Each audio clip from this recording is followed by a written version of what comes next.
الحمد لله كفى وسلام على عباده الذين اصطفى أما بعد فقد قال الله تبارك وتعالى في كلامه المجيد والفرقان الحميد أعوذ بالله من الشيطان الرجيم بسم الله الرحمن الرحيم وأنتم الأعلون إن كنتم مؤمنين صدق اللہ العظیم۔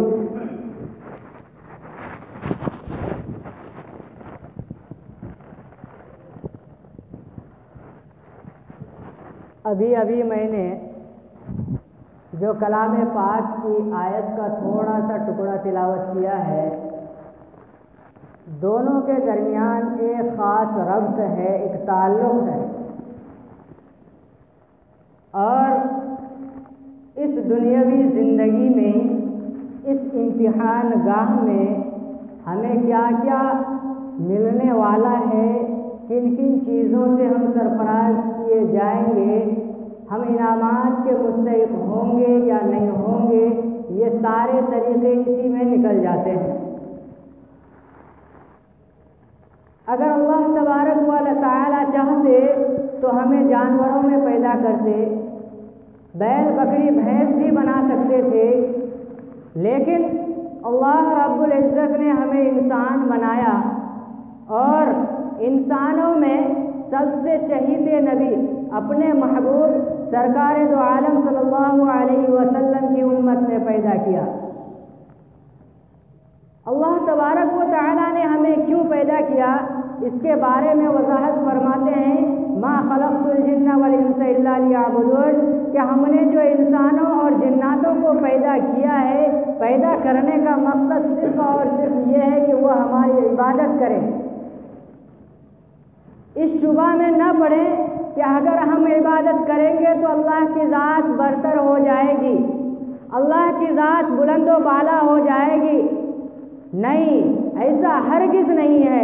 اللہ رب العزت ازل سے ہیں، ابد تک رہیں گے، ان کی ذات میں ذرہ برابر فرق نہیں آتا ہمارے عبادت کرنے نہ کرنے سے۔ ہاں، اتنا ضرور ہے کہ اگر ہم اللہ کے طریقے کے مطابق اپنی زندگی گزاریں گے، اللہ کی عبادت میں اپنے آپ کو ڈھال دیں گے، تو ہو سکتا ہے کہ اس کے صدقے میں ہمارا بیڑا پار ہو جائے۔ ما خلقت الجن والانس الا لیعبدون۔ اللہ تبارک و تعالیٰ کا احسان ہے کہ اللہ نے ہمیں انسان بنایا اور مسلمان کے گھر میں پیدا کیا۔ یہ اللہ کا ہم پر احسان ہے، اور اس احسان کا بدلہ یہ ہے کہ ہم اللہ کی عبادت کر کے، اللہ کو ایک گردان کر، اس کے نبی کے بتائے ہوئے طریقے کے مطابق زندگی گزار کر ہم اپنے آپ کو اللہ کا چہیتا بنا لیں، ہم اپنے آپ کو جنت کا مستحق بنا لیں۔ اسی وجہ سے کہا کہ ما خلقت الجن والانس الا لیعبدون، کہ ہم نے تمہیں صرف اپنی عبادت کے لیے پیدا کیا۔ آگے فرمایا یہ بھی جان لو کہ ہم نے تمہیں تو اپنی عبادت کے لیے پیدا کیا ہے، ہم نے تمہیں تو اپنی بندگی کے لیے پیدا کیا ہے۔ اگر خدا نہ خواستہ تو نے ہماری بندگی نہیں کی، تو نے ہماری عبادت نہیں کی، ہمارے بتائے ہوئے طریقے کے مطابق زندگی نہیں گزاری، ہمارے رسول کے باتوں کو تو نے نہیں مانا، تو پھر یاد رکھو تمہیں تباہ و برباد کر دیا جائے گا۔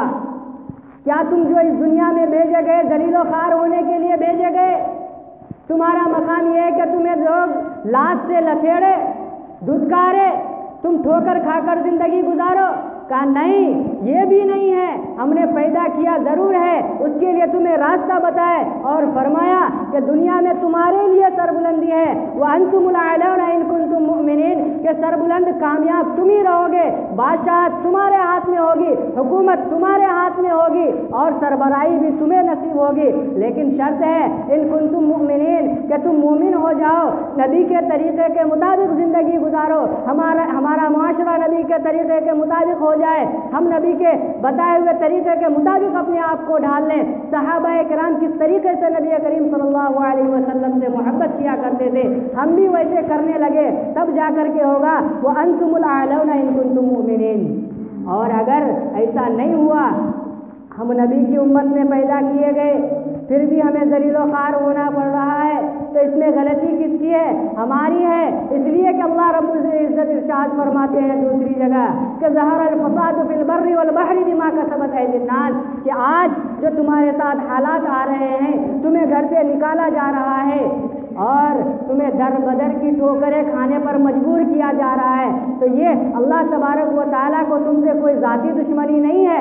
اللہ تبارک و تعالیٰ تمہیں برباد کرنا نہیں چاہتے، بلکہ تم نے ہی اپنے اوپر اپنے کردار کی وجہ سے، اپنے اخلاق کی وجہ سے، اپنے عادات کی وجہ سے عذاب کو مسلط کر لیا ہے۔ اللہ رب العزت کا عذاب صرف یہ نہیں ہے کہ ہم مر کر اللہ کے پاس گئے اور اللہ رب العزت نے ہمیں جہنم میں داخل کر دیا، یہ صرف عذاب نہیں ہے، بلکہ عذاب دینے کا طریقہ بہت ہے، ان کے طریقے مختلف ہیں۔ کئی طریقے سے ہمیں آزمایا جاتا ہے، کبھی ہمیں دولت دے کر آزمایا جاتا ہے، ہمیں کبھی ہمارا امتحان غربت میں ہوتا ہے، کبھی ہمارا امتحان غربت میں ہوتا ہے۔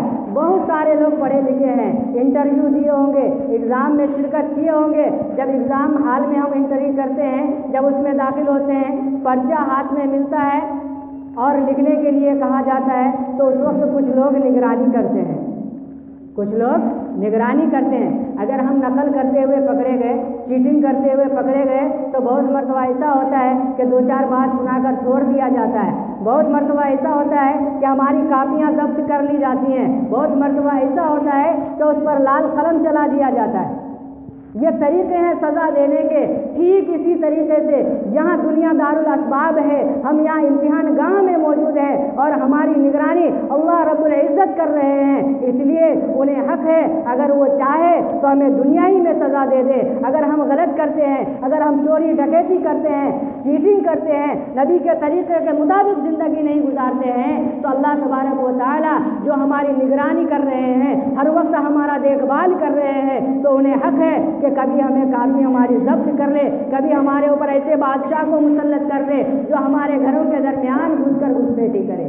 اس لیے کہ اللہ تعالیٰ کا وعدہ ہے، اللہ کا فرمان ہے، اگر تم نبی کے طریقے کے مطابق زندگی نہیں گزارو گے، اگر تم اس راستے سے ہٹے تو ہم تمہارے اوپر بادشاہ کو مسلط کر دیں گے، اور ایسے بادشاہ کو مسلط کریں گے جو تمہاری بہن بیٹی کے عزت کی دھجیاں اڑا دے گا، تمہاری بہن بیٹیوں کی عزت کو تار تار کر دے گا، ان کو گھر سے بے گھر کر دیا جائے گا۔ میرے معزز سامعین کرام، آپ اپنے معاشرے میں، اپنے ماحول میں اور اپنے سوسائٹی میں اندازہ لگا کر دیکھیے، طائرانہ نظر ڈالیے، کیا آج ہمیں ذلیل و خوار نہیں کیا جا رہا؟ ہماری بہن بیٹی کی عزت سلامت ہے؟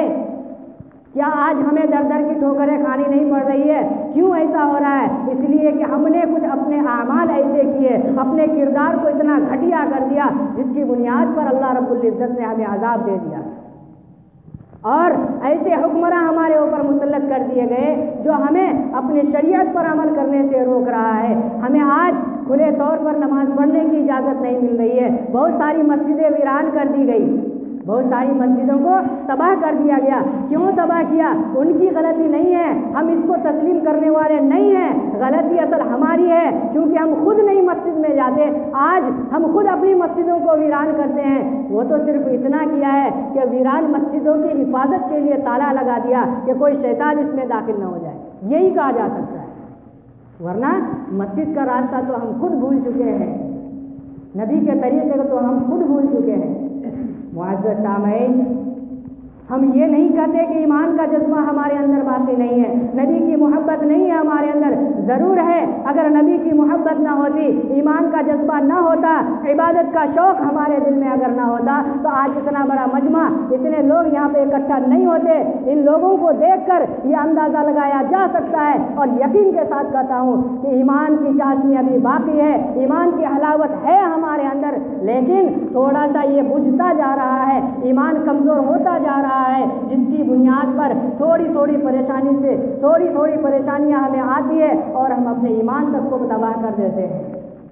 ایمان ہے، ایسا نہیں ہے کہ ہمارے اندر ایمان نہیں ہے، بس اس کو ہوا دے کر کے، اس کو بھڑکا کر کے تھوڑا سا بلند کرنے کی ضرورت ہے۔ چنگاری لگی ہوئی ہے، اس کو شعلہ بنانے کی ضرورت ہے، ابھی بھی نراش ہونے کی ضرورت نہیں ہے۔ اللہ رب العزت کا دروازہ کھلا ہے، ابھی بھی ہمیں چاہیے کہ ہم اللہ کے دربار میں حاضر ہوں، اپنے گناہوں کا اعتراف کریں، اگر عزت کے ساتھ، اس لیے کہ اللہ رب العزت نبی کریم صلی اللہ علیہ وسلم کے حوالے سے فرمایا کہ ہمارے دونوں ہاتھ میں لڈو ہے کہ اگر ہمیں دنیا میں کامیابی مل جاتی ہے، اگر ہمیں دنیا میں کامیابی مل جاتی ہے تو کامیابی خوش نصیبی ہے ہماری، اور اگر نہیں ملتی ہے، ہم مارے کاٹے جاتے ہیں تو بھی شہادت نصیب کرتے ہیں، وہاں جا کر ہمیں اس کا بدلہ ملے گا۔ ہر حال میں سرفرازی، ہر حال میں کامیابی ہمارے لیے ہے، لیکن بدنصیبی اور بدعقلی ہماری ہے کہ اللہ رب العزت تو ہمارے لیے سارے وسائل فراہم کر چکے ہیں،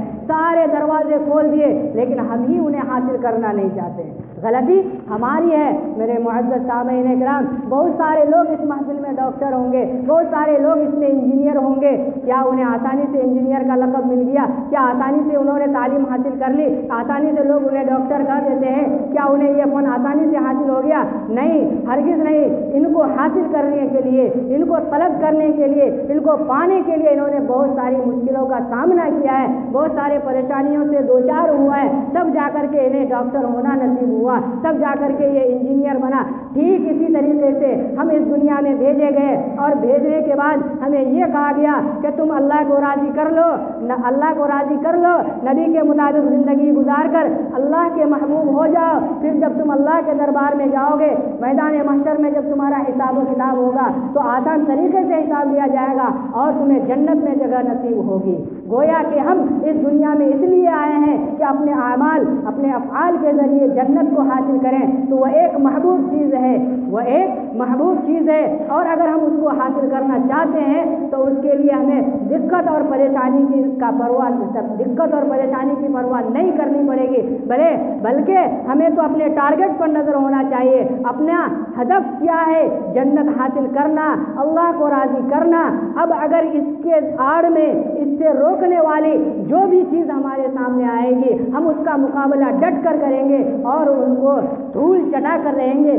یہ عزم، یہ ارادہ اور یہ ہمت ہمارے اندر ہوگی تو انشاءاللہ العزیز ضرور بھی ضرور دنیا میں بھی اور آخرت میں بھی ہمیں کامیابی ملے گی۔ اس لیے کہ اللہ تبارک و تعالیٰ نے ہم سے وعدہ کیا ہے کہ وَأَنْتُمُ الْأَعْلَوْنَ إِن كُنتُم مُؤْمِنِينَ، ارے سربلندی، سرفرازی تو تمہارے لیے ہے، سربلندی، سرفرازی، کامیابی، حکومت، ساری کی ساری چیزیں تمہارے لیے۔ شرط یہ ہے کہ ان کنتم مؤمنین، ارے تم پکے سچے مومن تو ہو جاؤ، پکے سچے مومن تو ہو جاؤ۔ تب دیکھو کس طریقے سے ہم تمہارے لیے وسائل کا دروازہ کھولتے ہیں، کس طریقے سے حکومت تمہارے ہاتھ میں آتی ہے، کس طریقے سے آج جو ہمیں آنکھ لگا کر بات کرتے ہیں، آج ہمیں جو ڈانٹ کر بات کرتے ہیں، ان کی یہ مجال نہیں ہے، ہم نے خود انہیں موقع دیا ہے، کیونکہ ہم نے اپنے آپ کو نہیں پہچانا ہم کتنا قیمتی چیز ہے کہ اگر ہم اس دنیا میں باقی نہ رہیں تو اس دنیا کا نظام نہیں چلے گا۔ اس لیے کہ نبی کریم صلی اللہ علیہ وسلم نے ارشاد فرمایا کہ اگر اس دنیا میں ایک بھی اللہ کہنے والا انسان باقی رہے گا تو اللہ رب العزت اس نظام کو، ان دنوں راتوں کو اسی طریقے پر چلاتے رہیں گے، اسی اصول کے مطابق چلتا رہے گا۔ سورج اپنے وقت پر اٹھے گا اور اپنے وقت پر غروب ہوگا، یہ سارا کا سارا نظام چلے گا۔ کس کی وجہ سے؟ اس ایک اللہ کہنے والے کی وجہ سے۔ اور اگر خدا نہ خواستہ وہ بھی اس دنیا سے چلا گیا، وہ بھی اس دنیا سے رخصت ہو گیا، تو اللہ رب العزت کو اس عظیم کائنات کی کوئی ضرورت نہیں ہے۔ اللہ رب العزت اس عظیم کائنات کے محتاج نہیں ہے۔ اللہ رب العزت اس کائنات کو ڈھا دیں گے، قیامت برپا کر دیں گے، لیکن ہم اتنا قیمتی ہیں کیونکہ ہم نے ہی اپنی قیمت کو نہیں پہچانا، ہم نے ہی اپنے وقار کو نہیں پہچانا۔ جب ہم اپنے آپ کو نہیں پہچانیں گے تو دوسرا ہمیں کیا پہچانے گا؟ دوسرا تو ہمیں دھتکارے گا ہی۔ اس لیے آج کے بعد ہم یہ عزم کر کے اٹھے، یہ عزم کر کے یہاں سے جائیں کہ ہمیں ایک لکش حاصل کرنا ہے، ہمیں اللہ کو راضی کرنا ہے اور اللہ کو راضی کر کے جنت حاصل کرنا ہے، اور اس کے حصول میں، اس کے حاصل کرنے میں ہمیں جو بھی رکاوٹ آئے گی، جو بھی پریشانی آئے گی، اس کو ہم جھیل لیں گے، ان کو ہم برداشت کریں گے اور ڈٹ کر ان کا مقابلہ کریں گے۔ ہم چھوٹی موٹی پریشانیوں سے پیچھے ہٹنے والے نہیں ہیں، بلکہ ہمارا لکش تو بہت بڑا ہے، ہمارا ٹارگٹ بہت بڑا ہے، ہم بہت بڑی چیز کو حاصل کرنے والے ہیں، اللہ کو راضی کرنے والے ہیں۔ تو کیا اللہ رب العزت ایسے ہی راضی ہو جائے گا؟ اللہ کی نافرمانی ہم کرتے رہے تو بھی اللہ ہمیں راضی ہو جائے گا؟ ارے ہمارا اعمال، ہمارا کردار تو اتنا گر چکا ہے کہ آج ہی قیامت نازل ہو جانے کی، لیکن اللہ کا احسان ہے، اللہ کی رحمت کا دامن اتنا وسیع ہے کہ آج بھی اللہ رب العزت اس دنیا کو باقی رکھے ہیں۔